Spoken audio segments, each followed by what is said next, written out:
Christmas, everybody. Welcome to the Christmas Countdown Show, Episode 7, Season 5. Wow. Oof. We are getting closer. It is the first day of December. Yeah! We made it. I got to get better jingle bells, man. Those are pretty good. You think they're very tinny? They're very tinny.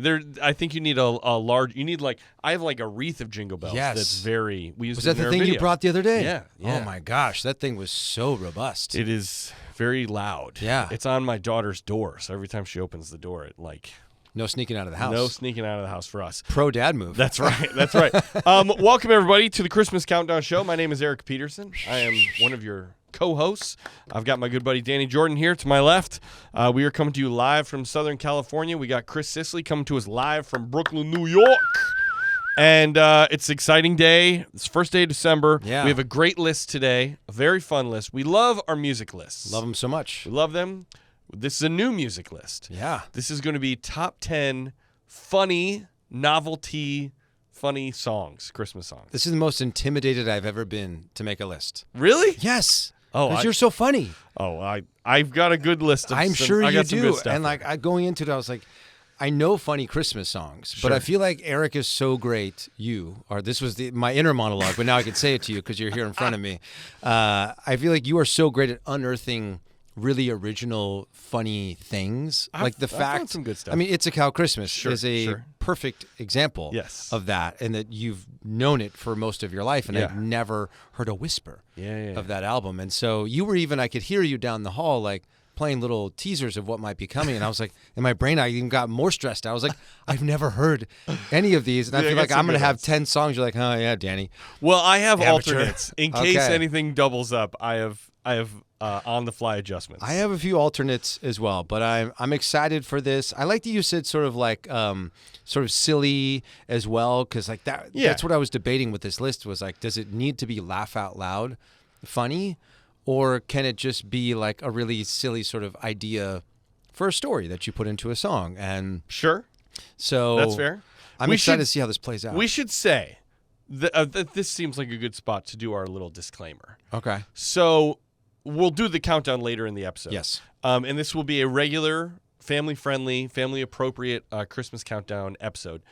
The songs it's possible that some of them may be a little more on the racy side, so we won't play anything on the episode that is racy. Yeah. But we should just give a little disclaimer. We kind of pride ourselves on having a very family-friendly, appropriate show that you can listen to with the kids in the car. We should just say that some of these songs you may want to preview them before you listen with the kids. That's a great point. Yeah. Because I've been navigating that in real time with my kid, my oldest, because she keeps asking for Sabrina Carpenter. And, Sabrina Carpenter came up through Disney Channel, Girl Meets World. She's no longer Disney Channel. But she's no longer Girl Meets World. No. She's Woman Meeting the World. And, so she's like, I want to hear Thumbs by Sabrina Carpenter. And I was like, Daddy needs to listen. Yeah, she goes, it's a great song. And I was like, so you heard it. She goes, well, Mommy and I listened to it together. I was like, oh, okay, cool. Conversation. All right, we'll have a conversation about that. No, but I was like, there are certain things that older people might sing about, the lyrics, the words in a song, that it's my job as your dad to listen to those things first to determine, is this something a 7-year-old should be listening to? So I think similar to that disclaimer, maybe listen to these songs before you go blasting them in the car with your kids. But I think the clips we'll play today, everything will be good. Will be very family friendly. Yeah. So, but excited to be back with you, Eric. I feel like I was about to take your part of the show, because usually you'll be like, you'll sort of set up like, tell people where to, follow us and all that sort of stuff. That's true. Sorry, let's go back real quick. So, Danny, tell people where they can follow us on social media. Eric, I'm so glad you brought that up. You can follow us on social media at Christmas Countdown Show on all of the platforms. We would also love it if you would subscribe to the show. Old habits are hard to break. Follow us on all the podcast platforms, wherever you are listening, or if you're watching this on YouTube and you've yet to follow us there, please make sure you do so. Yep. And if you have not rated and reviewed the show, we would really deeply appreciate if you would do that. The way I'll share this with people, because it's been a long time since we talked about this, we often say, like, more people will discover the show if you do this. Yeah. Because I'm going to pull back the old biz curtain here, is Mm-hmm. that on Apple, the way their charts are built is not just on downloads.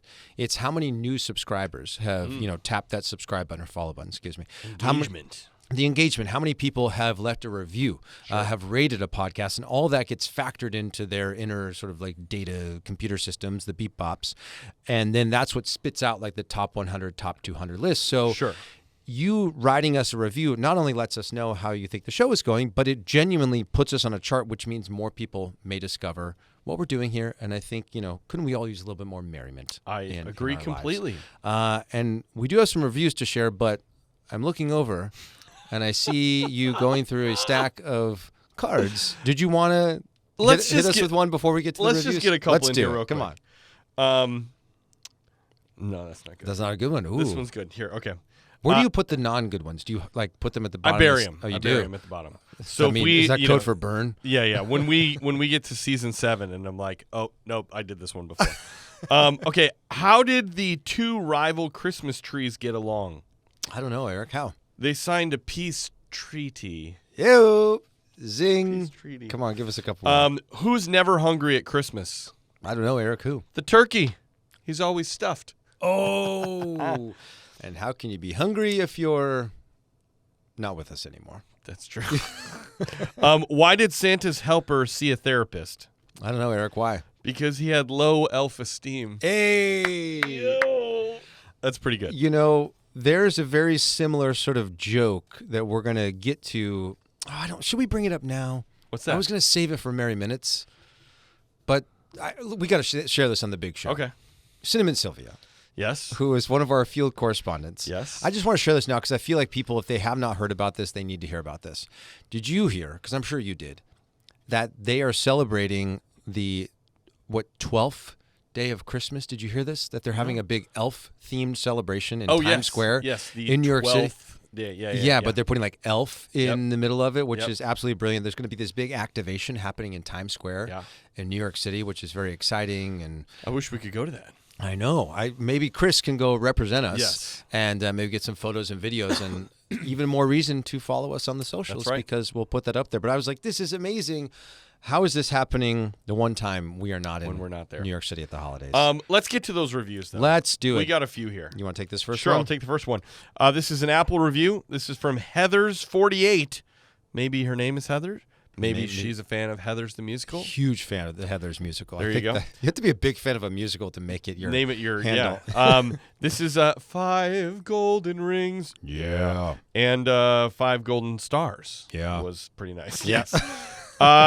They said, I was happy to find you 2 years ago, right after my mom passed. You brought a bright light to a rough time. I've listened to all the back catalog and now all that is available on Patreon. I wait impatiently each week for the next episodes. Thanks for all the holiday cheer. Have a Merry Christmas and Happy Holiday with 3 little Christmas trees. Aww. Thank you, Heather. Yes. If that's your name. Merry Christmas. And we're glad that you found us, and we try to bring the joy as much as we can. We do. I can say that Heather actually did just join the Patreon recently. Well, there you go. So Heather is new to the crew. So thank you, Heather, for not only listening to the public feed catalog, but now joining the Patreon to get all the bonus episodes and all the fun little accoutrements that we like to make available to the fans. This next one is a review that came via comment on Spotify because Spotify doesn't have like a review system. You can just basically, if you're listening right now, I think you can scroll down on this episode and there'll be like a comment box. That's cool. And that comes directly to us. So if you're listening on Spotify right now, leave us a comment. Just say hello. Somebody actually just commented recently on an episode, the letter C. That's all they wrote. They wrote the letter C? I was like, are we playing a game here? So Do you think they were like starting to write something and then they got distracted? I thought a lot of things. I thought you're a bot. I thought let's just make a game out of this. Mm-hmm. And so I just commented back H. Ooh, trying to spell Christmas. That's I exactly like it. But nobody else has jumped on the train yet. So go find that thread. Help Danny's please. bit. I'm just waiting desperately. But this is coming to us from Katie.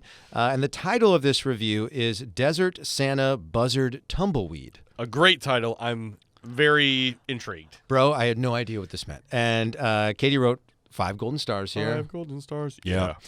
And Katie says, I've been a listener since season 1 and Whoa. don't believe y'all have ever mentioned one of the greatest Christmas movies of all time. Okay, what did we miss? The 1998 classic, I'll Be Home for Christmas, starring Jonathan Taylor Thomas, JTT, and Jessica Biel.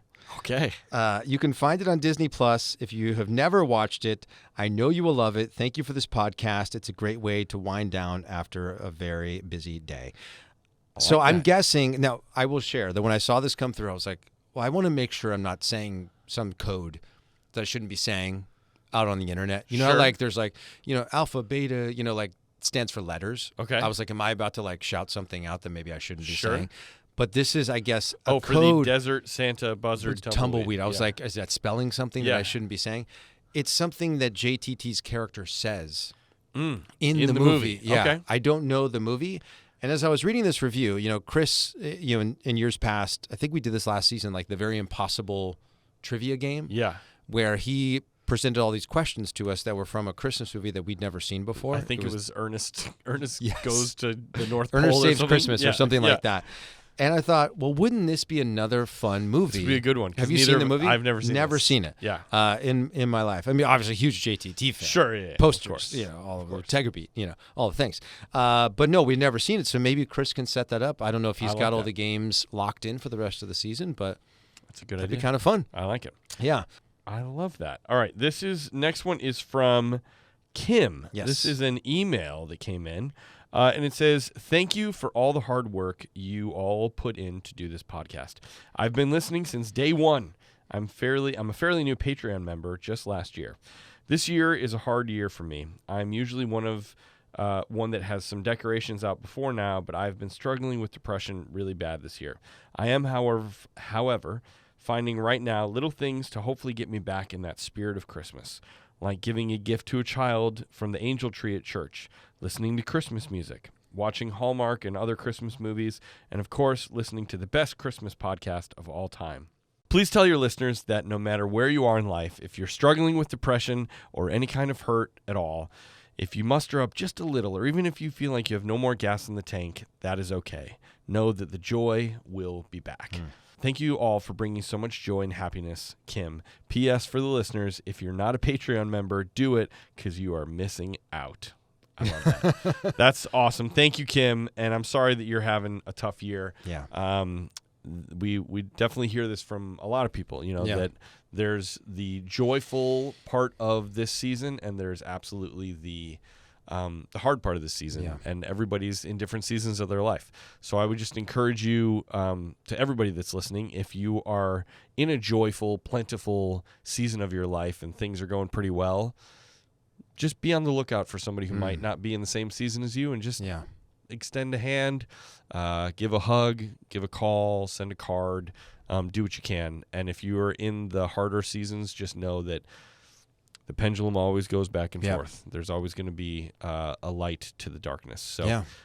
stay strong and try your best to just hold on and know that joy will be back, Yeah. as Kim said. I think, and it's okay to be sad. I think maybe we've talked about this on our show, is that, the movie Inside Out, I think, did a beautiful job of like really driving home this message that like sadness is a part of life. Yeah. And I know that especially nowadays, more than ever, where you just see the highlight reels of everybody's lives, you're like, well, why am I not feeling that joy? Yeah. I don't think it's normal for us to feel that heightened level of joy every single moment of your life. And if that's where you're at this season because of all the variables that are happening in your world, know that that's okay. And that's part of your story. Yeah. And just like every great super, hero story of all time, Superman, Superwoman, they always get their butt kicked before they win the fight. That's right. They always win the fight. So keep fighting, keep showing up. Know that you have people out there who care about you and are thinking about you and value you so much. And just know that this is 1 year of many years of your life. And just look at the data of your life. Things, I'm sure, more often than not, have always worked out. And you made it this far. You did. You kept winning. Yeah. So keep winning, keep showing up, keep fighting. Thank you, Kim. We appreciate you. And for anyone else who might be going through something similar, just know that we appreciate you, and keep pushing, keep moving forward. Like Eric said, the light is the balance to the darkness. That's right. Yeah. And thank you, Kim, for the Patreon shout out as well. Yes. We do agree. The Patreon is a great community. Not just, 3-4 days ago, somebody posted on Patreon that they were dealing with, was it a seasonal affective disorder? Am I saying that correctly? Yeah. And they're like, just need a little, lift me up, need a little light in my life. And all of a sudden the comment section was just flooded with all these people just showing up for that person. And it really is just this bright light in the world. So if you're looking for that community, we would invite you to be a part of it. We just had someone new join recently, and we want to shout that person out. That's Samira. Samira. I don't know if I'm saying that correctly. Samira. Merry Christmas. Ooh, that sounds like a fun chant that we would say at Samira's birthday party or something in June. Yeah. Samira, exactly. Samira, Merry Christmas. You know what it makes me think of? Shlemiel. That's Is that what you're going for? I was going for. I wonder if Samira works for Haas and Pfeffer Incorporated. She does it her way. Hey. I'll tell you though, as you're talking about the Patreon, I saw a video the other day. You know that I'm obsessed with UK stuff. I just love British stuff. Yeah. And there was a guy who was saying, in America, the sort of phrase nowadays, especially in sports, is "Let's go!" Yes. Right? Let's go. It's become what kids say, athletes say it, right? Yep. And he was saying, just so you know, that in the UK, our version of that is "get in." Get in. Yeah. Get for soccer, a goal, get the ball and get in. And so we'll say that, if somebody does something cool, "get in." And I was like, oh, I love that. Yeah. And so I love this idea that for if you want to get in the Patreon, get in. I thought you were about to change Samira's chant. Samira, get in the Patreon. You're in. You made it. Yeah. See, when you join the Patreon, you get a whole segment on the show as well. And for anyone else we did not give a full segment to, sorry, we love you. We appreciate you. Eric, you remember earlier this season? Wasn't that long ago. Hopefully you still remember this. Yes. We did our top 10 Christmas movies that we think need a sequel or a remake. One of the beautiful things about doing a show is that you sit in front of these microphones and people all around the world get to hear the silly things you say, the funny things you say, also the incorrect things you say or uninformed things that you might say. Sure. And fortunately, we have a lot of people who will reach out to us and share that 30. updated. What's that? 30. 30? Yes. Thank. That's a deep cut. Oh, Team 30. There is a Team 30 thread going over on. I did one in the last episode too. Did you? Yeah. And I'm sure people are already, typing this at me. But I was talking about that song by Katy Perry. Mm-hmm. Everybody's in a flirt. I said Kelly Clarkson. Did you really? Yes. Oh. I know. Maybe. Sure. I think, we're sitting here live and we don't really edit the show very much at all. It's just for better or worse, what you get is what you get.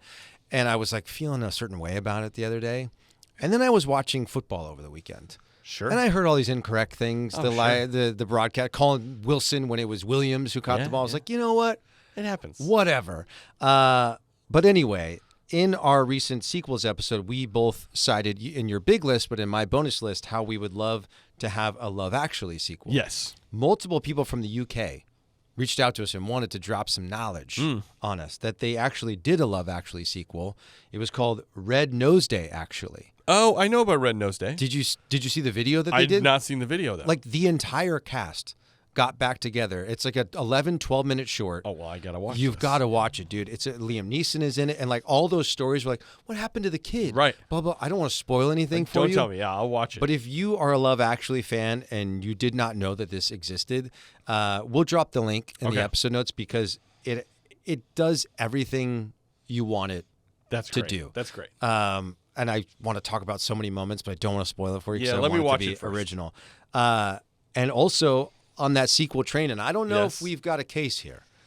We did include a copyright disclaimer in that episode when we were pitching all of these story ideas. Yeah. Kyle Petersen hit him up. So we said at the beginning of the episode, we own all these ideas. About a week after we released that episode, news broke. Mm-hmm. That there is going to be a Family Stone sequel. Woo! It is in the works by, I think, the director of the original film. Amazing. Is writing a sequel. I saw. He said that he wants to like honor Diane Keaton. Yeah. Which I think is great. Yeah, he wants to honor her even more. Like Dermot Mulroney is coming out doing it. I wanted to call him Dermot McDermott. Sure. Because remember we used to... Dylan McDermott Mulroney. They're all the same. They're all you the know. same. Yeah. But how exciting that this is happening. I don't know if it's just that we're so tapped into like what's happening out in the world and what other people are thinking that needs to happen. Or if somebody might be listening to our podcast. Or they're listening and they secured the rights quickly. I believe, though, that the creator of the original movie might have first rights. I would argue the same. Sequel. Fair point. Before us. Also, it would be incredible if they heard our show and then in a matter of 2 days got Variety to pick up the story and do a whole article and Dermot Mulroney and all these people were talking about it. But it's exciting. I wonder if that means, is this a sign of things to come? Could there be more Christmas movie sequels coming? I mean, I hope so. Right? I mean, if you look at the state of Hollywood right now, not to get too in the weeds of the business, but IP is king. Yeah. So people are not making new ideas of pretty much anything. Right. So everything seems to be these days a sequel or a remake so that they can use existing IP. And I know a lot of people who are not in the biz might be upset about that. They're like, can't we get anything new? Yeah. And believe us, as people who work in this business, we want new stuff.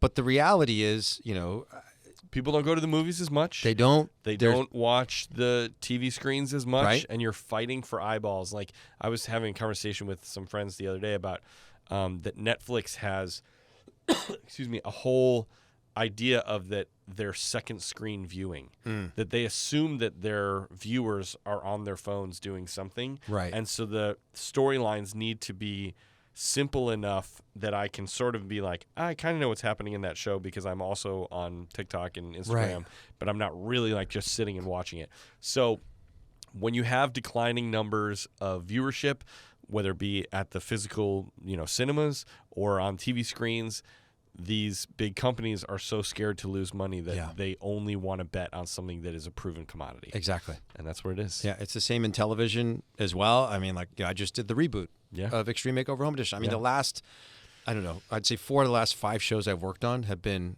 reboots. I did Double Dare. I did Legends of the Hidden Temple. I did Deal or No Deal. It's like you want to go with a proven entity because imagine you're a network executive. I know this isn't, Network Countdown or Entertainment Countdown, but if your job hinges literally on every single project that you greenlight, of course you're going to go with the one stuff that's proven where you can hedge your bet. know. So in this case, though, I love an extension of a story. Where is the family now? I think that will be very, very fun. Maybe they'll call it the family tree. That's a family great tree because the family tree, but also it's Christmas time and you have a tree and stone and tree. Sure. Yeah, I'm going for this whole Avatar thing where they did, sea, forest, fire, and now fire's water, coming. Yeah. Anyway, now I do have some unfortunate news to share with everybody here today. It's not all happy news. It's not all sequels. I see what this is, and I'm see where this is going. If you're new to the show, you don't know the debacle, the trauma that you went through. The trauma that I'm still processing in real time. And the irony of it all is not lost on me. Because one song that I got obsessed with very early on in the history of Christmas Countdown was what, Eric? Candy Cane Lane. Candy Cane Lane by Sia. Sing it a little bit. Take a trip down Candy Cane Lane with me. Anyway, you know who I sound like when I'm doing Conan that? O'Brien. Oh, I was going to go Ed Helms. Because he's like, I feel like there's a combo. If Ed Helms and Andy Bernard and Conan had a child, it would be my voice as Sia. Wow. Danny Jordan is Sia as Ed Helms and Conan O'Brien. Anyway, last year I shared that I bought these new candy cane decorations for the perimeter of my front yard. It was like a nice festive fence, if you will. Yeah. Which should be a thing, a festive fence. Yeah. Copyright, Kyle Petersen. But last year, a burglar came. Thievery was happening in my neighborhood. Yes. Not once, not twice, but thrice. Thrice thieved. I was thrice thieved. Thieved. I like calling it thieved. Thievery. Thievery. When you've had something stolen three times. Thievery. The thievery of it. The thievery of it all. Well, I put the candy canes out, Eric, and last year I bought some extras because I was like, just in case. Sure. Eric, the first night that I put them out this year, I looked out in my yard the next morning. I looked and I was like, oh, they look like they're all there. I was like, well, let me just peek out the front door so I can see all the way to the corner. One candy cane. I mean, swiped. This has got to be a plot, right? This seems like it's you. It is not me. Okay. But I feel like it's someone who listens to the show, and they see the content that is created from it, and the joy that they get by taking one candy cane at a time, and they're waiting till season 9 or something like that to be like, it was me, and it's like your next door neighbor, and they've built like a huge candy cane fortress out in front of their house. It's like a Game of Thrones, but it's all candy canes. That would actually be really cool. Pretty cool. Game of Canes. Yeah. Cane of Thrones. Cane of Thrones. That feels better. That's good, yeah. But it has been stolen, and it got me wondering, could this be the 13th Yule Lad? We've got the sausage swiper. This is a deep cut. This is a deep cut. There are Yule Lads, which is tradition in Switzerland, Sweden. Like that. But they are mischievous little creatures. Yes. That sometimes swipe your socks or dump over your trash can. Or some of them are good. Some are good. There's the pot. Pot stirrer? Nope, the pot stirrer. He's the pot licker. Pot licker? Remember, he cleans up all your pots, which is really nice. Dirty, there's the candle swiper. He's stealing all your candles. I think there's like a shoe mongerer or something like that. But I thought, is there maybe somebody that has become the 13th Yule Lad who's the candy cane swiper? I love it. And so, fortunately, I will say the silver lining on this story, Eric, is that I caught him. No, I'm kidding. I've locked him up in my house. Got him right here. He's here. No, I was honestly, the thing that frustrated me the most was like, well, I'll never be able to get him again because I bought him last year. And, so many times these stores won't bring stuff back. Have you thought about installing a camera? I have cameras all around my house. That's the one spot you can't see. You got to get another camera. Is it somebody who works for Ring or Blink, maybe? You need to get another camera that they sell pretty cheap, like little house cameras. You need to get one of those cameras and only put it on the candy canes. Okay. So that we can get some answers here. But I did put up on my social media the other day, and maybe you saw this. I was like, what do I do? Like, I want to write a sign. Because how do I know it's not somebody who just like they're not able to afford Christmas decorations? And I don't think you should steal as a result of it. I do not. I'm not condoning that. But I was like, should I write a sign that's like, hey, my kids love these candy canes. Just bring them back. Like, if you're just looking for decorations, knock on my door. I got plenty of extra lights in my garage. Like, let's work through this together. My gut tells me this is not some poor, like, underprivileged person who's like, I just want one candy cane for above the fireplace. Sir. I don't think that's what this is. I think this is someone messing with you. It's probably teenagers riding by on a skateboard. Yes, the fact that it's happened multiple times. Thrice. I've been thrieved thrice. You've been thrieved. Yeah. I think you need a camera. Okay. I'm going to put another one there.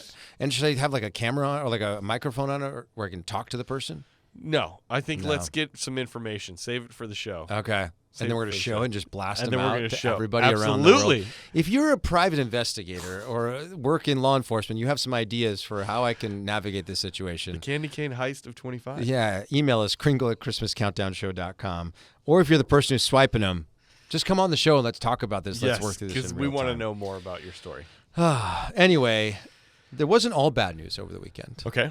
I went to see your show. You did come see Peter Pan Goes Wrong. And it was so darn good. Thank you, man. I want to tip the cap to the leader of the charge. Thank you. The director of the show, the maestro of Mania. Yeah, that's pretty good. That's pretty good, huh? You did a fantastic job. Thank you. You see a show, and like a lot of shows involve people walking on the stage, off the stage, and that's kind of it. And maybe they're holding a prop or doing a dance. The amount of times I heard the people behind me commenting on your set and the way that it moved, and I wasn't one to talk out loud during a show. Sure. They were. Yeah. I wasn't. But they were very much into what you were doing. There's a moment in Peter Pan Goes Wrong, if you've not seen it, and I don't know if this is how it's always done. Yeah.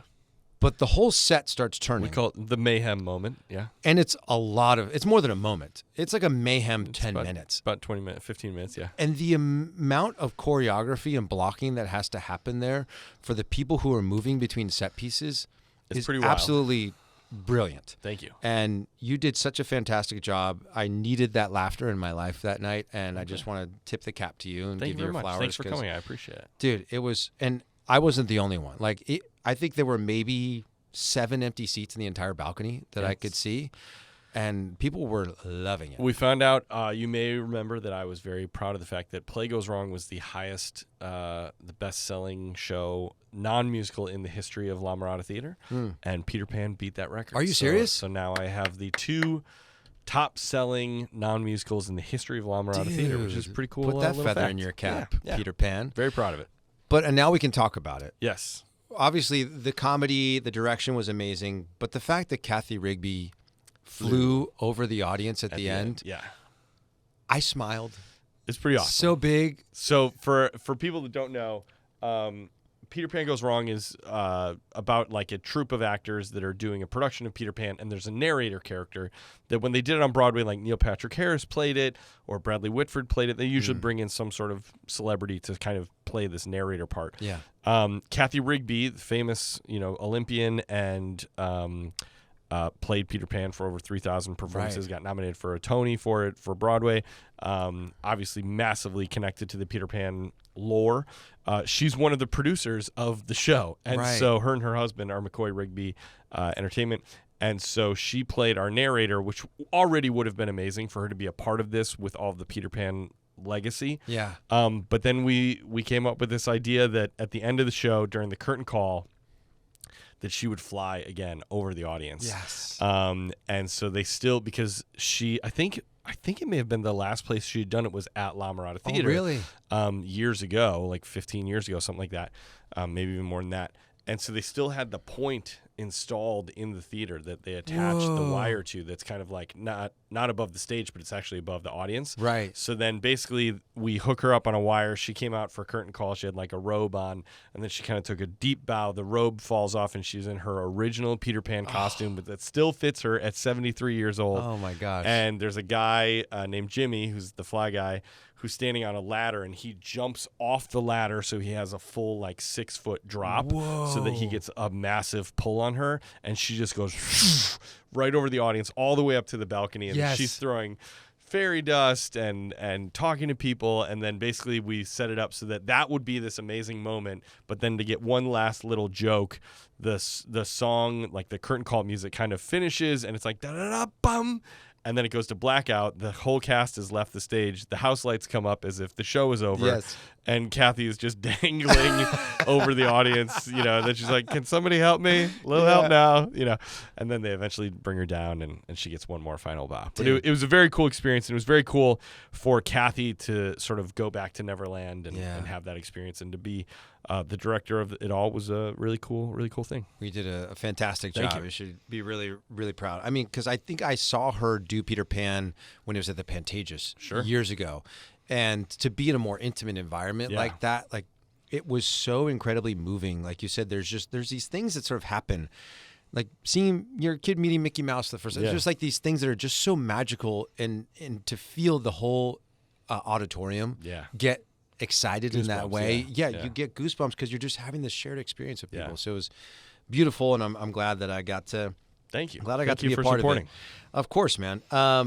So last week when we recorded our episode that came out last Monday, I don't know if we forgot that like Thanksgiving was coming up, or just sort of like we were caught up in all of it. We kind of mentioned it briefly in passing. We kind of mentioned it. It was like right at the end. I think you're like, Happy Thanksgiving, everybody. Like it was just like in passing. But for us in the real time of our lives, it is now actually Thanksgiving week. So I thought, like, are there any things that we do want to like sort of wish, or thoughts that we want to share going into the Thanksgiving holiday this week? Yeah, I mean, I think it's always good to be grateful for the highs and the lows. Yeah.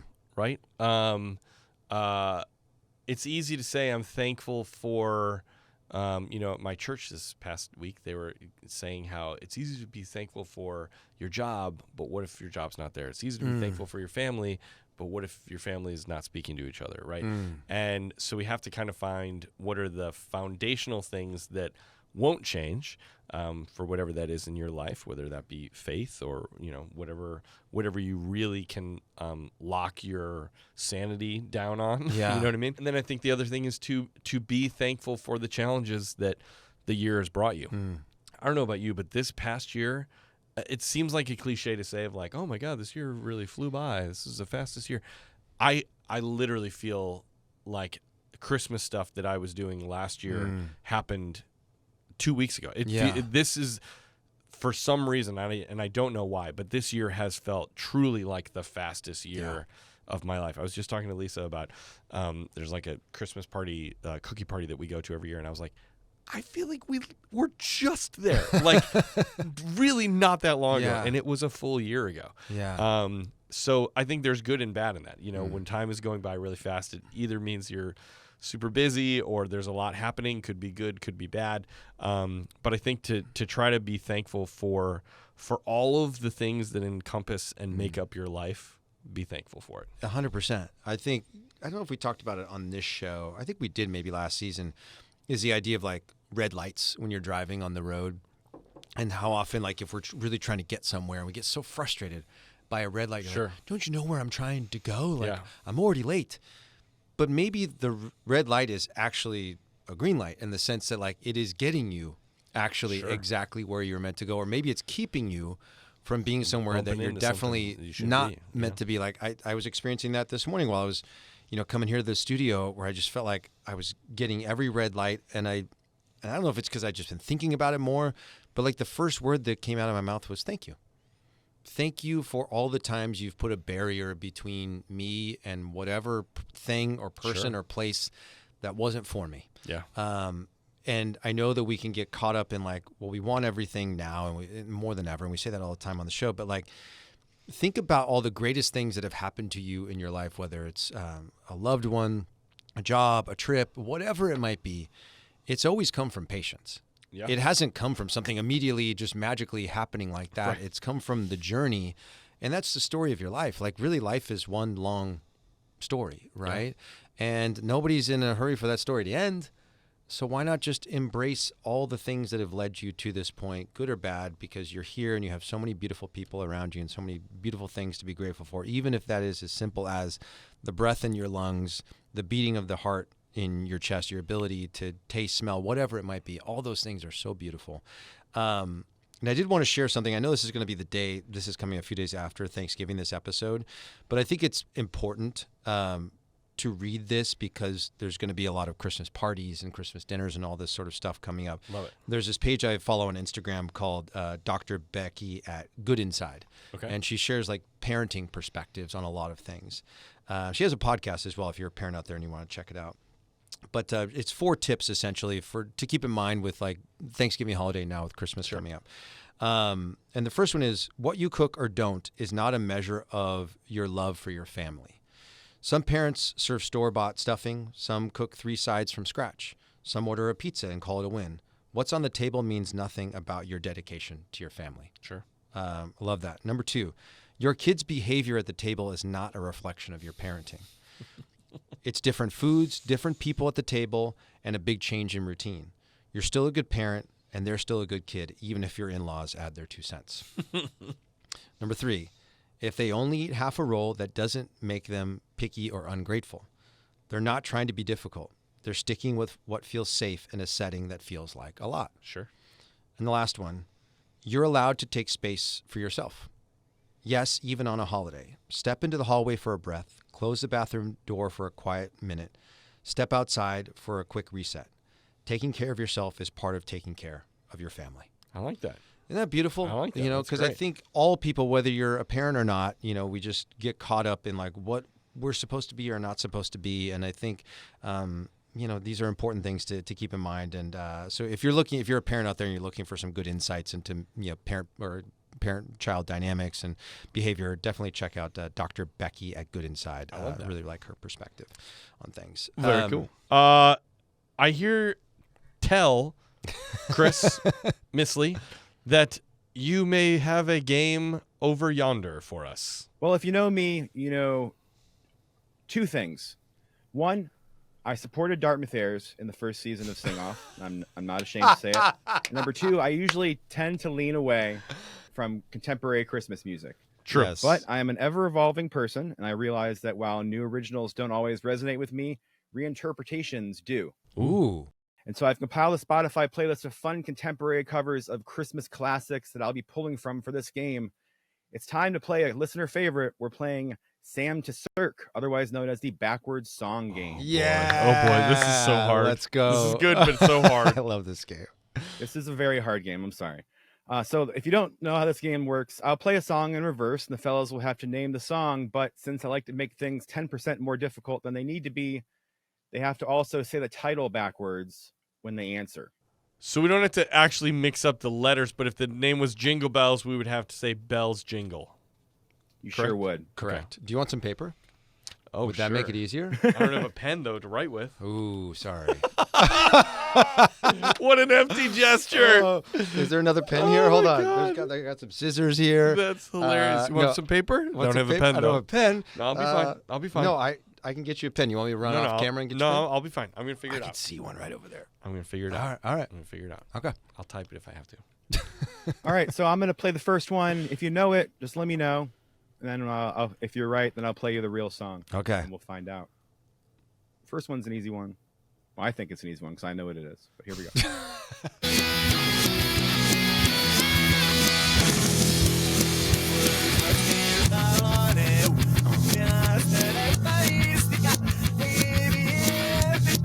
Oh.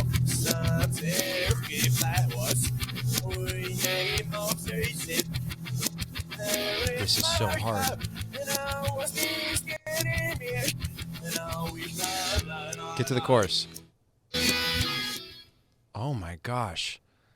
Oh, it was right there. Ding ding. It was I think right I may there. have it. I think Okay. I may have it. Snowman Frosty? Or Snowman the Frosty? Snowman Frosty is incorrect. Dang it. I have no idea. You don't I wanna have take a no guess? answer. I have. Okay. In order to keep it moving, I'll just play the song. How about that? I got 5 Great. more. Okay. Here it was. This is a song by the band No Use for a Name. This one's Fairy Tale of New York. Oh my gosh. I hear it now. All right. Wow. Should have known that one. I love No Use for a Name, and I love Fairy Tale for New York. Wow. Isn't there a new version of that song coming out soon? By somebody sent that to us, like DM that to us recently. There's usually a few new versions. Well, let's every look year. into it. Maybe we can share it Yeah. on the Merry Yeah, Minutes. love it. All right, next one. Okay. Next one, if you know it, let me know.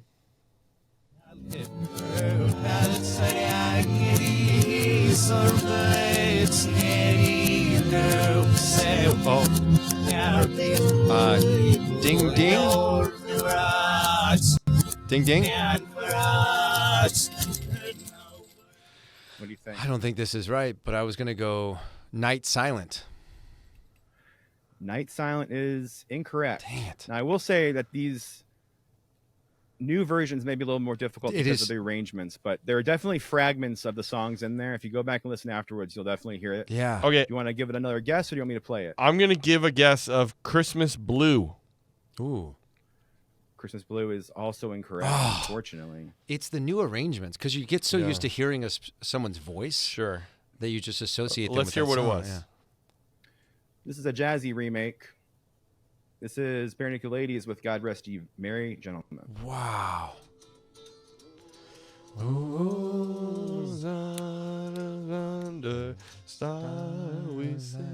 Man. Okay. I usually pride myself on being really good at this game. Yeah. We may not need this paper. I'll just Yeah. put this back over. Here's the next one. If you know it, let me know. All right.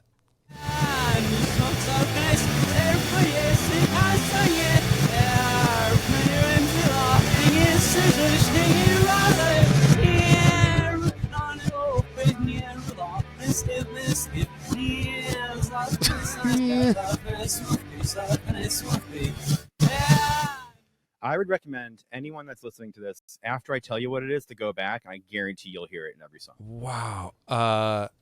Play it one more time. Sure.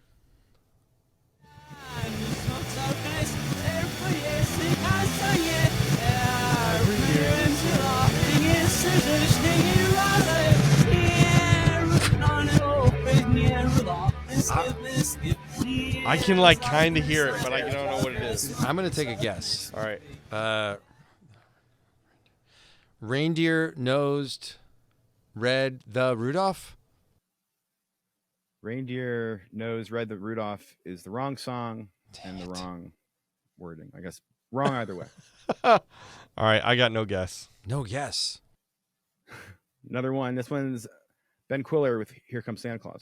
All right, next one I guarantee you'll know because I know that Danny's listened to the song before. So here we go. That's maybe too much of a hint, but you've listened to a lot of Christmas songs, so this may be much of a hint. Here we go. Not Here's the last three.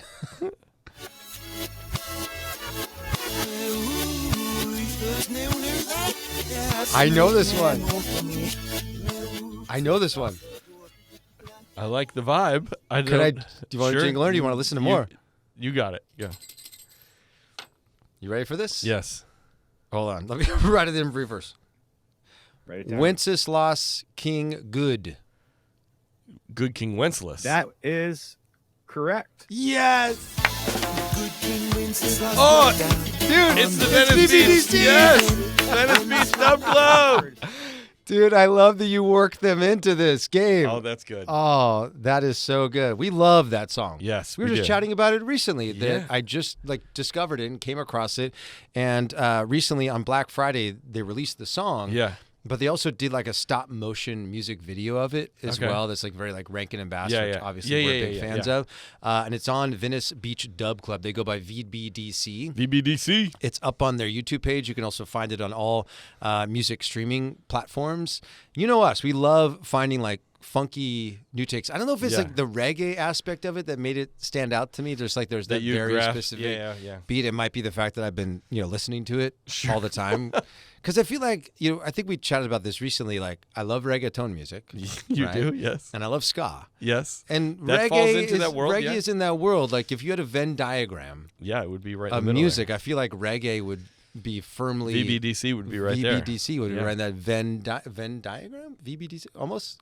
It's almost there. Almost, yeah. But we love the song so much. And, Seth, who is the lead singer of VBDC, he's a loyal listener to the show, which we know as well. Christmas crew. That's right. So shout out to Seth and the crew at VBDC. If you're looking for some funky new music to put on your holiday playlist this year, it's one that I feel like you could run to. Yeah. I feel like the BPMs are good. The BPMs are great. You could be doing the dishes to it. Yeah. You could play it at a Christmas party. It's one of those tracks that feels like it lends itself to being played in multiple mediums. You know, a lot of Christmas songs are oh, this is my chill Christmas song. Yeah. This is my, focus Christmas song. Get your day going. That one's going to pep you up no matter what. So make sure, again, wherever you stream your music, go listen to Good King Wenceslas by Venice Beach Dub Club. Wenceslas. Oh, my gosh. It's Wenceslas.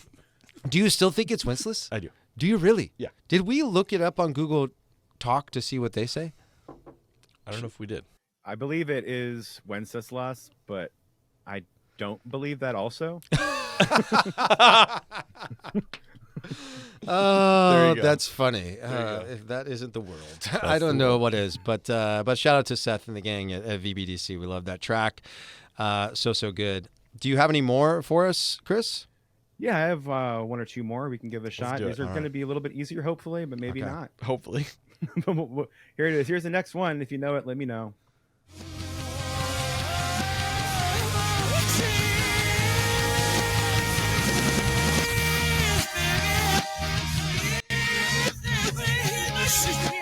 Great, man. Oh my gosh, I feel like I almost have it.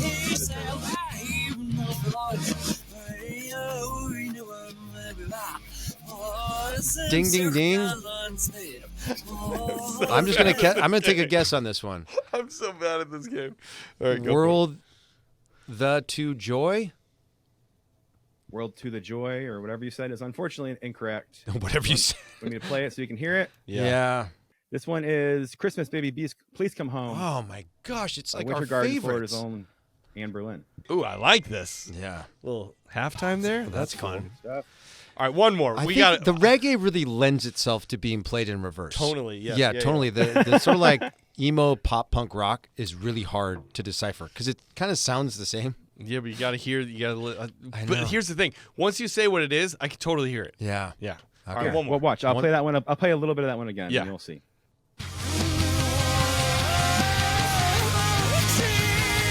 I'm gonna skip to the beginning part, and then because the beginning part you can really.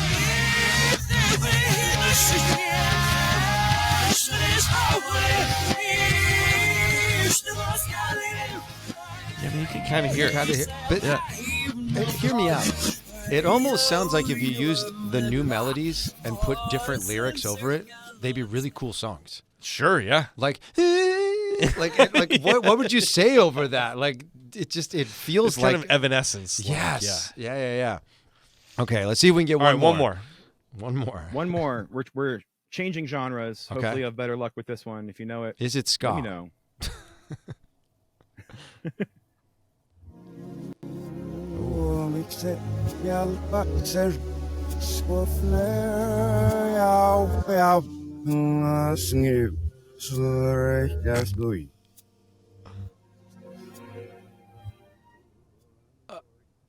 Wait, is that it? Song Christmas the? Song "Christmas the" is correct. Yeah. Here's the real one. This is by Gregory Porter. You know what? I knew it was Gregory Porter. I knew it was. I should have said it. Have you seen this guy, Gregory Porter? Was he on The Voice? I think he might have been, but we've talked about him I before. don't believe so. He's got I like don't believe so. he wears like kind of a cool like denim hat. He's like a Okay. bigger African American guy. Oh, he's really cool. Really good singer. Gregory Porter. I'm looking him Super up. good. He had a Christmas album come out last year. It's very, very good. Oh, that's what it is. You brought it up last year. Yeah. Oh, I that's knew it was so him. I great. should have said it was him. Wow. Hey, 2 out of 6 ain't bad. Not too bad. If you're playing baseball, you're a 333 hitter. That's right. You got the highest batting average in the league. We're winning. That's you know what I wrote on this? Nothing. Nothing. Good What thing about you had Did that write- pen. I know. Good thing I should have given it to you. Oh my All right, gosh. Chris, that was a fun game. Thank you so much. Thank you, Chris. Appreciate that. Oh, that was fun. Should we get to the countdown? Let's do it. Alrighty, folks. This is a fun list.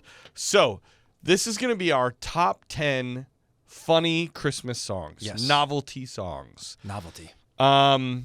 Again, I got some good ones here. I feel like So there's going if to be a there- lot of laughing happening. If there's any repeats, I'll drop in some extra ones. I'm going to make a bold statement right Yeah. now. I think at most we have one song that is the same. Wow. Yeah. If you had to guess, what would you put the over-under at? 2. Okay. I think it'll be 2. Okay. We're going to find out here. Because we also I put on some that are like maybe not necessarily my most favorite, but I felt like have to be represented. Okay. If we're talking Fair. novelty Christmas songs. Yep. My number 10 is one of those songs. I love this song. My family really loves this song. My wife really loves this song. This is a song that came out in 1960, sung by the great Lou Monte. An Italian singer, Italian-American novelty singer. He did other stuff as well. And that's Dominic the Donkey. Ooh, okay. Dominic the Donkey. Hee-haw, hee-haw. Yes. Is Dominic the Donkey. Dick, hee-haw, hee-haw. Yes. Yeah, this is just a super fun song about a donkey who helps Santa deliver gifts to the kids in Italy because the hills are too steep for the reindeer. And it has resurfaced in the UK charts in 2011 because it was getting pushed by radio DJs in the UK. But I love this. The hee-haw, hee-haw is iconic. It is. Great, fun song to listen to with your kids. That's a good one. Even if you're not Italian-American, it's a great song to listen to. You and farm animals at Christmas, man. I love the animals. If it's all animals on your list, I'm going to be really excited. I should have done that. And not surprised. All right. My number 10 is likely going to be the shortest song that will ever be played in the history of Christmas Countdown. Okay. With the exception maybe of our theme music. Okay. Or even that's like 1:30. This is about 35 seconds long. It's Jingle Bells, Batman Smells.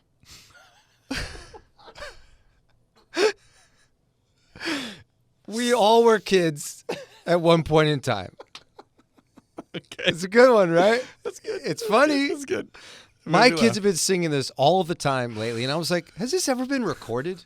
Has anyone ever done a recording? Or is don't this know. just like some made-up song that some kid started singing one day at school, and then everyone started singing Sure. it? Well, I found a recording of it.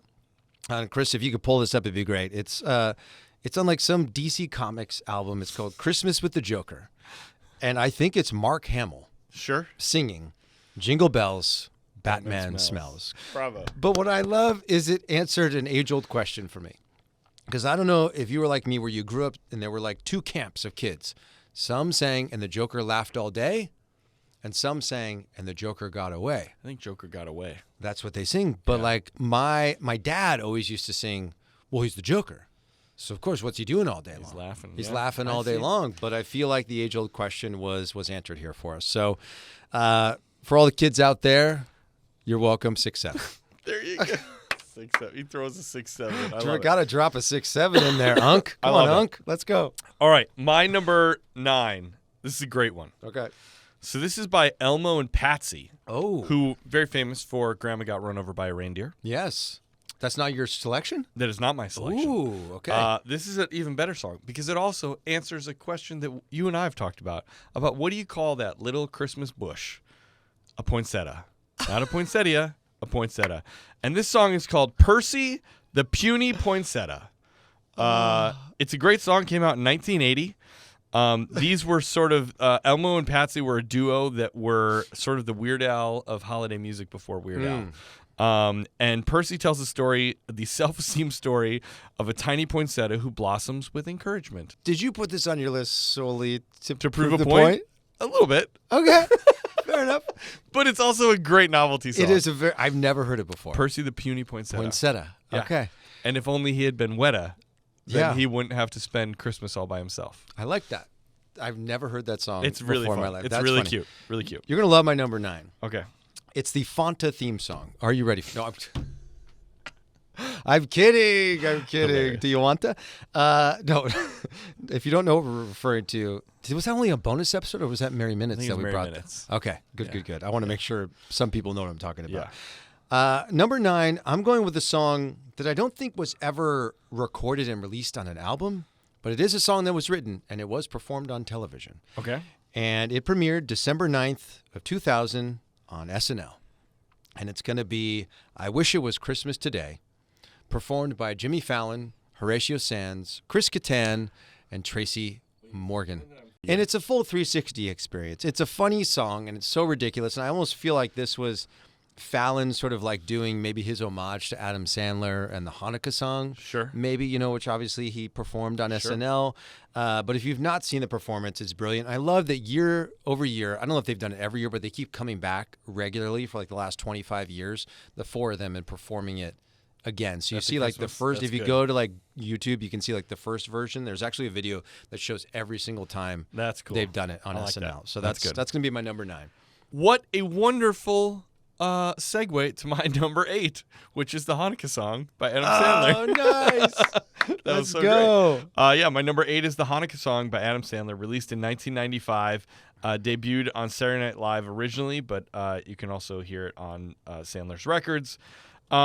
It's so great because Adam Sandler says, in the song, in the beginning of the song, he says, there's a lot of songs about Christmas, but there's not enough songs about Hanukkah. 100%. It is just a fun, and I'm not Jewish, but like I always loved hearing that song. I loved singing that song. It just was like such a fun. It brings me back to high school. All those early Adam Sandler days of those records were great. I'm really hoping that there are some people out in the world that have never heard this song Yeah. before in their life, and we are introducing I them hope to so. it in this I moment. hope so. It is hysterical, and I feel like it evolved over the years. Like he changed He's some done, lyrics yes, he's done other versions with new lists of people. to make it a little more timely. Yes. That's amazing. I'm so glad you included that on your list. And no spoilies, but maybe, possibly. We'll see. Number 8 for me is going to be a song that just came out last year, actually. And you may not think of these guys as being known for writing funny songs. I don't even know if they meant this song to be laugh out loud funny, Okay. but it makes me laugh. Okay. And it's called Break Up on Christmas by Dan and Shay. Okay. Have you heard this one? I think so. Before.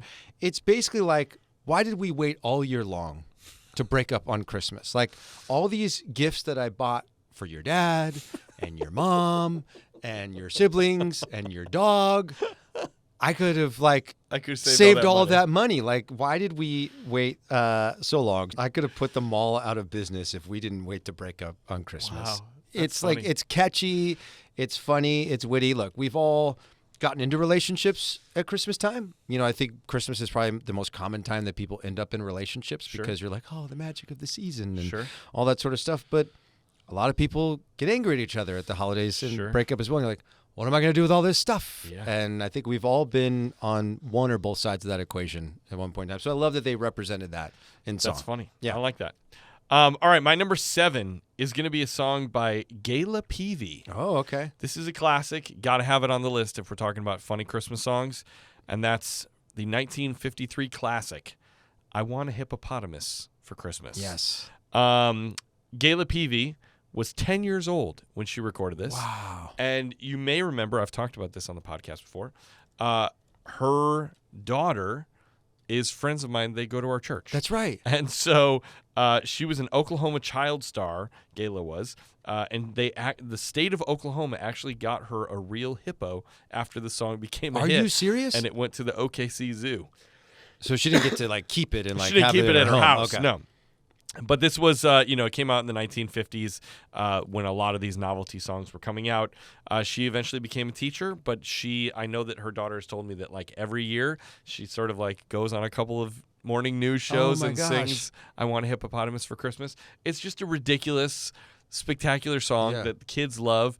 I love the plural use of the word hippopotamuses. Yes. Is probably my favorite part. I mean, it's a great recording, It too. is, yeah. It really is. I love the tone of her voice. Yeah, it's so pingy. Yeah, there was like that. When did that come out? Like 50s? 53, Okay, yeah. Like there was that chapter of like the 40s and 50s when kids would sing. Yeah.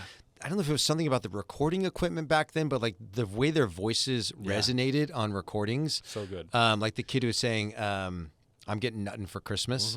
Like that has a similar sort of like pingy tone quality to it. Is she still around, Gayla? I don't know.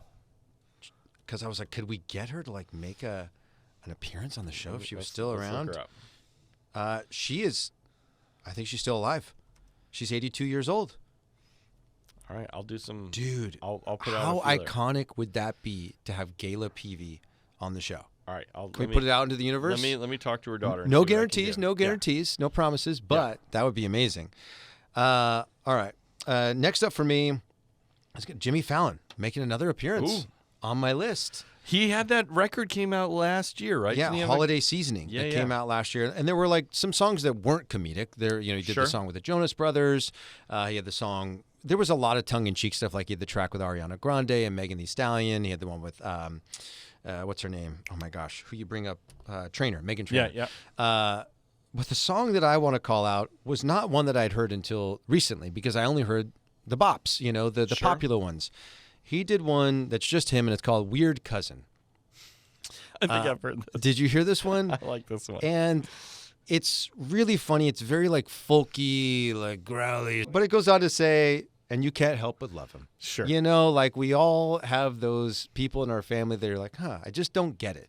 But you don't have to get everybody. No. Don't yuck somebody's yum. Like if right. that's who they are and it's not being detrimental to the world, we all have those funny people in our family. And sometimes you just got to laugh it off and get them. I love it. Get them a slice of pie. I love it. You know what I mean?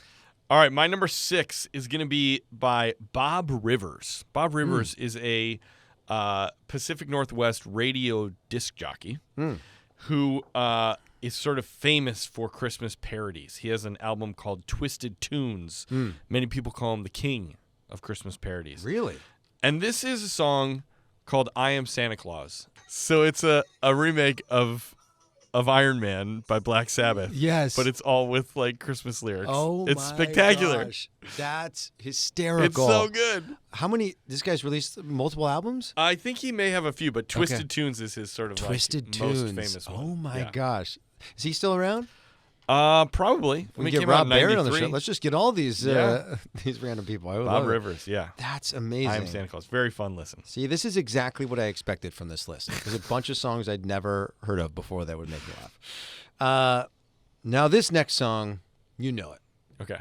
You love it. Ooh. This is the first time in the history of our show, Are you going to warm my heart really a ton right now? Eric, the Little Summer Calf. Yeah! Yeah! It's happened. Yes! It has happened. Now, Yes! I have to admit, it was hard for me to pick just one. It is hard to pick just one. And part of me almost expected you to come with 10 It's a Cow Christmas songs here today. I was like, I don't think he'll do that, No. but I wouldn't be shocked if you Sure. did. It was hard to pick just one. I listened to this album multiple times over the last couple weeks, and this one just tickles me. Like, I love Santa Cow, like, just the way it comes, moo, moo. That one, like, gets me every time. It's so ridiculous. But this story of this little summer calf. I am a summer calf. And, like, it just wants to make sweet cream. Like, that's all it wants to do. Making sweet cream, that is my dream. Making sweet cream. And it's a beautiful story of this calf from the beginning. I don't want to ruin the end of the song. Yeah. But I was like, Eric is going to be so happy.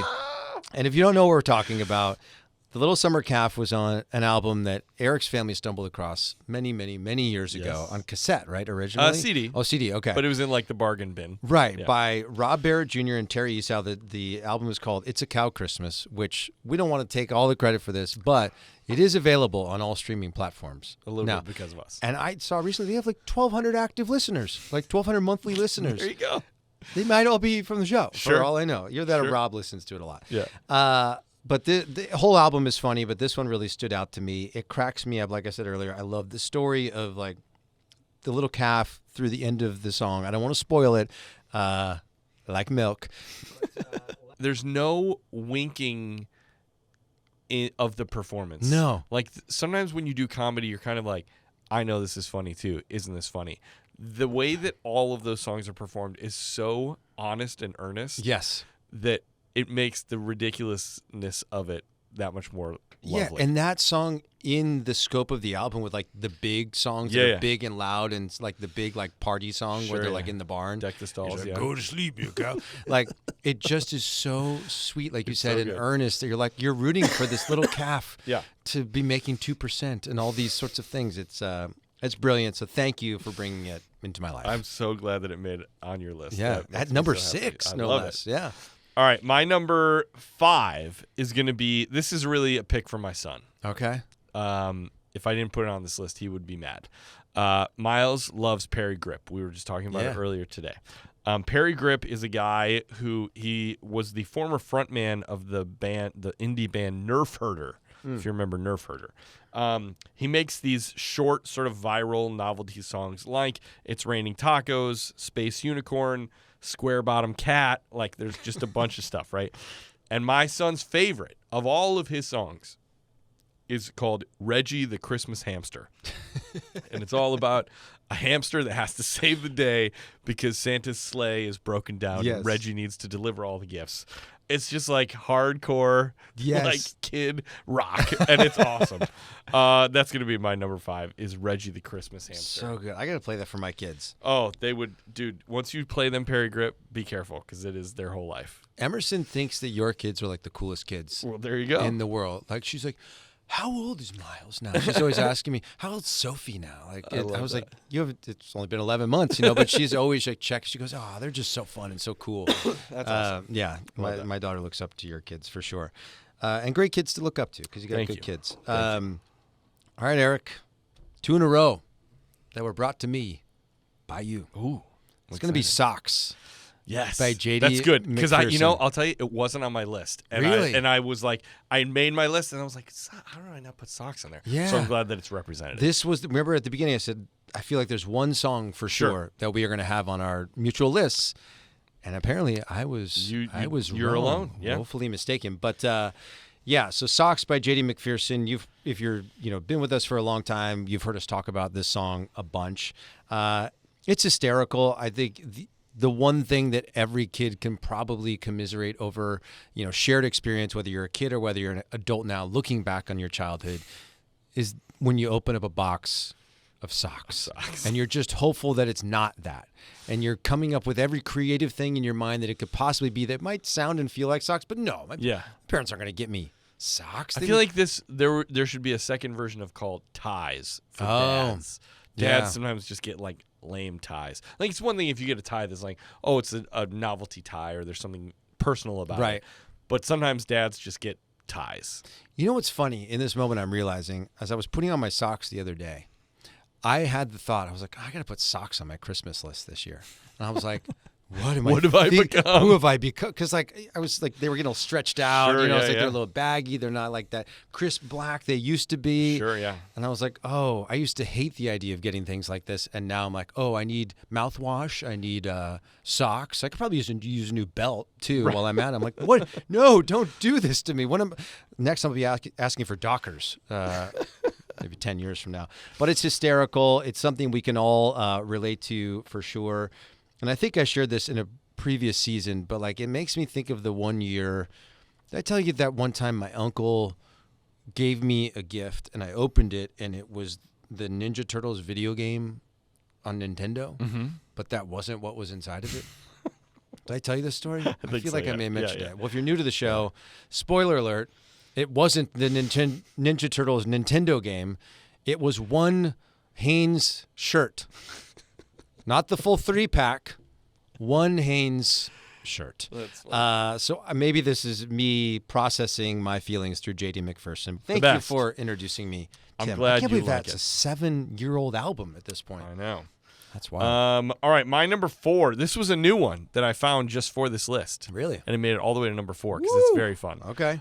This is by Pat McMinn and the Crombie Murdoch Quintet. What a name. Came out in 1956. It's from New Zealand. Okay. This is a novelty song, a Christmas novelty song. Pat McMinn was one of New Zealand's leading music hall singers. Okay. This song is called Too Fat for the Chimney. He's too fat for the chimney. Open the door. Let Santa Claus come in.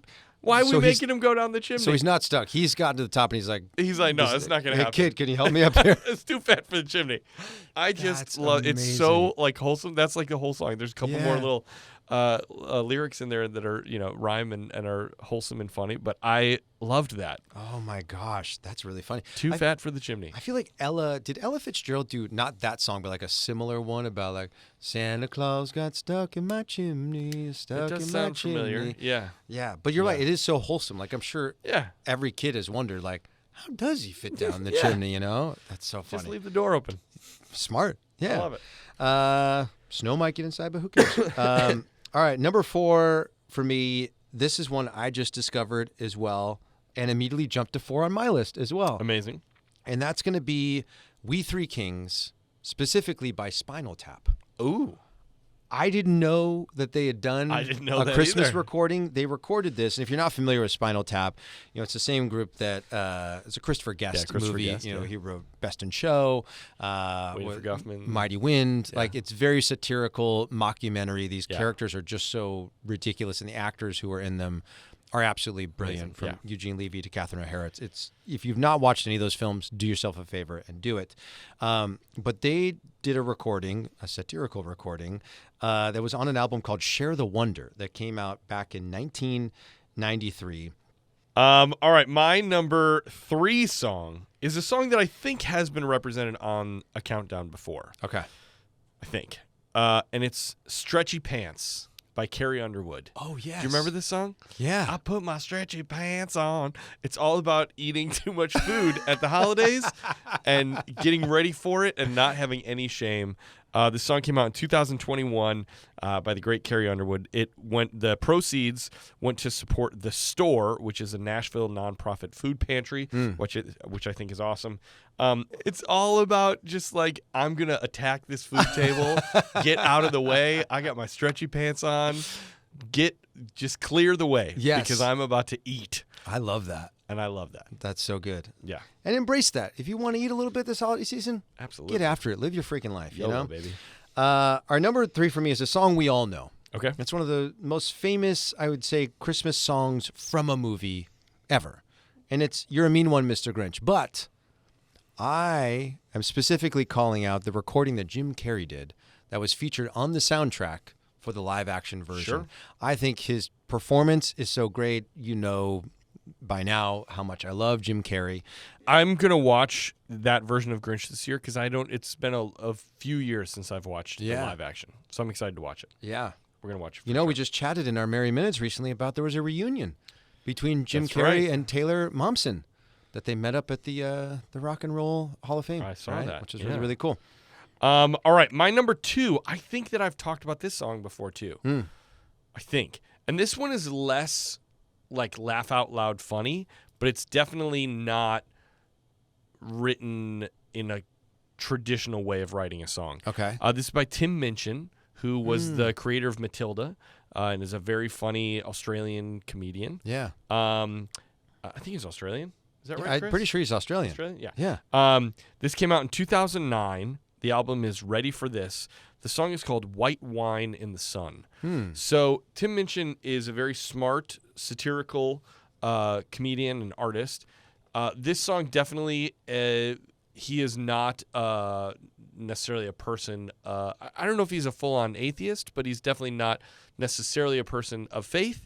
But he's talking about how he may not agree with the modern Christian church, but he loves what Christmas is about, and that it's about family. And at the end of the song, he basically is saying to his daughter that throughout your life, you may find yourself lost and not sure where you want to be in life, and know that when things are hard, that me and your mom and your brothers and sisters and your granddad and your grandmom, we're here and we are your safe place. And so it's funny in that I felt like it was appropriate for this list because it has some funnier parts at the beginning, but then it gets heartfelt at the end.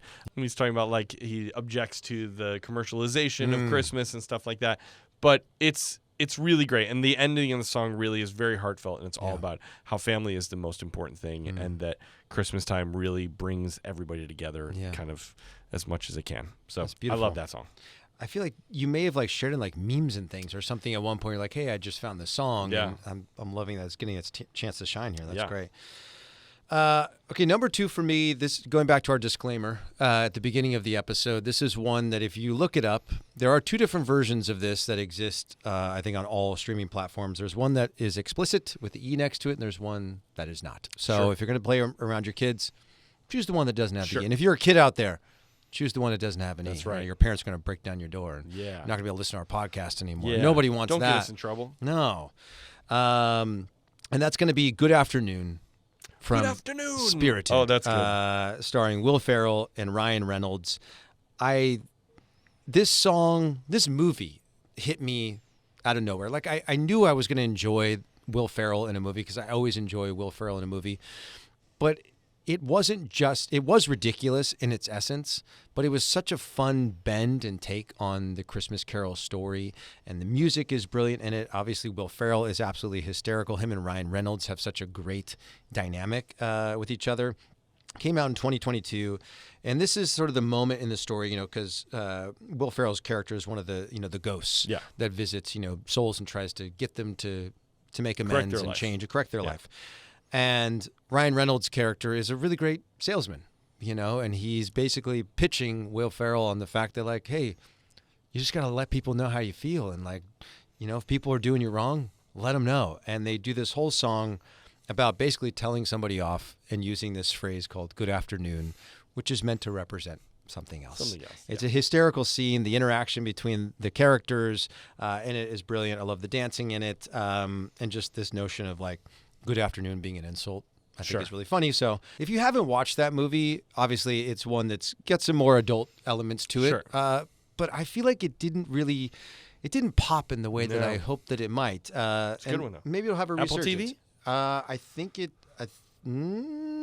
that's a good question. Where can you watch it? I think it's Let's Apple see. TV. Spirited. You can stream it on Apple TV and Prime as well. There you go. Yeah. Apple TV. There you go. Love it. Boom. All right, my number 1 for the top 10 funny Christmas songs. I got to go with A Cow Christmas, and I'm going to go with We Three Cows. I just think that the production value is so good. Obviously came out in 1997, Rob Baird Jr.'s Cow Christmas. It's I don't know. It's just I've talked enough about Cow Christmas and how much I love it. But We Three Cows, the lyrics of this are so good. The harmonies are so good. The saxophone solo is so good. It's funny. It's heartfelt. It's like faithful. It's just it is great. I never get tired of it. I love that it's this like shouting out the cows that were there. Yeah, they were the there barn first. that got displaced. Yeah, Like, who was there first? yes, We were the ones kneeling. 100%. That's brilliant.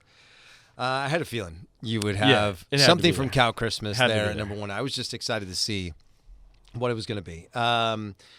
Anyway, we have reached the end, but before I reveal my number 1, just want to remind you guys, if you have not done so, please subscribe to the show, follow the show wherever you are listening. You can also follow us on social media at Christmas Countdown Show. If you want to join that Patreon community that we've talked about a bunch, many of which have been here chatting away. I've seen the comments thread just flooding throughout here Amazing. today. The link for that is in the episode notes, or you can just look up Christmas Countdown Show. And actually, I think the day after this episode comes out is when we'll be revealing the winner for our very special Aura frame giveaway, digital frame giveaway. So if you want to get in, you've got like 1 day. So if you're listening to this on drop day, head over. Everyone who has signed up by the end of December 1st will be entered for a free digital frame, which is amazing. They're really sweet. They are super, super sweet. All right. My number 1, you mentioned it earlier. When I think of like 90s comedy albums, Adam Sandler was that guy for me, whether it was the music he was writing, whether it was the ridiculous sketches that he was recording, from the lunch lady to the guy in the toll booth. Yeah, sure. There's just so many others, most of which, if not all of which, are not for kids to listen to. Yes. But I think as like a 12, 13-year-old kid, Golden. it was like, you're like, oh my gosh. Yeah. What if my mom hears me Yeah. listening to this? Yeah. I wasn't allowed to have the album, but I had a buddy named Ryan Sure. who did have the album. And let's just say I like to go over to Ryan's house a lot once he had those albums. But Adam first performed this on December 3rd, 1994 on Weekend Update on SNL. He wrote the song with 2 of the writers from SNL, Lewis Morton and Ian Maxtone Graham. It's brilliant.